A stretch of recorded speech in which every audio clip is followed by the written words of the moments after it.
Hello. I am the Avatar Cindy. Welcome to this podcast on the topic of basic literacy for a course by Professor Shawn Thompson. Basic literacy is important in professional communication for two reasons.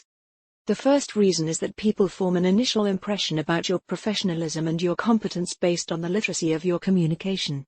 If you make errors in grammar, spelling and punctuation, you look unprofessional and incompetent. That will make people skeptical of your ability. They might start to think that if you make basic errors in literacy, maybe you also make errors in other things. The second reason is that a good level of literacy makes it easier for you to communicate and easier for you to be understood. How does literacy help us be better communicators, you ask? The answer is that these days we want to communicate globally with people in different countries who speak languages different from English. To help other people understand us in English, we can communicate more clearly if we eliminate from our communication clichés and idioms. That is because people in other countries may not understand our clichés and idioms.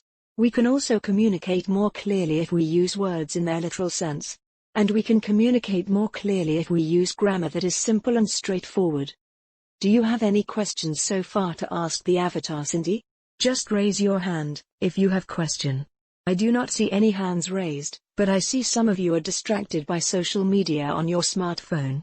Put down your smartphone and turn off your social media if you want to learn grammar from the Avatar Cindy. Okay, let's get started. Let me explain what grammar is. Grammar is the structure of a language that gives a grammatical function to a word and connects the words together. This structure comes through the invisible order of the words called syntax. For example, the different grammatical functions of words can be a noun, a verb, an adjective, an adverb or a preposition. The meaning of a word depends partly on its grammatical function. For instance, a noun is a substance or something given the status of a substance. A verb is an action or something given the status of an action. An adjective is an attribute of a substance. An adverb is the attribute of an action. An attribute does not exist by itself. So an adjective does not exist without the noun it modifies. An adverb does not exist without the verb it modifies. For example, consider the adverb slowly. Slowly does it exist by itself. There needs to be an action that is moving slowly. And an action does not exist without a noun substance. So, moving slowly does not exist by itself. Something has to be moving slowly. We might say that time is moving slowly. Time is a noun, but it is not a substance.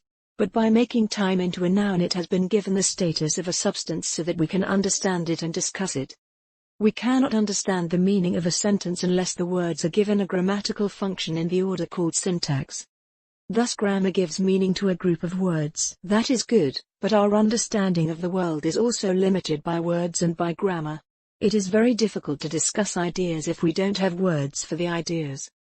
My next point is that normally we use grammar without being conscious that we are using grammar. But since we are not conscious of using grammar, we can make mistakes in grammar. This session will focus on the most common errors in grammar and punctuation so that you can avoid making those errors and communicate better.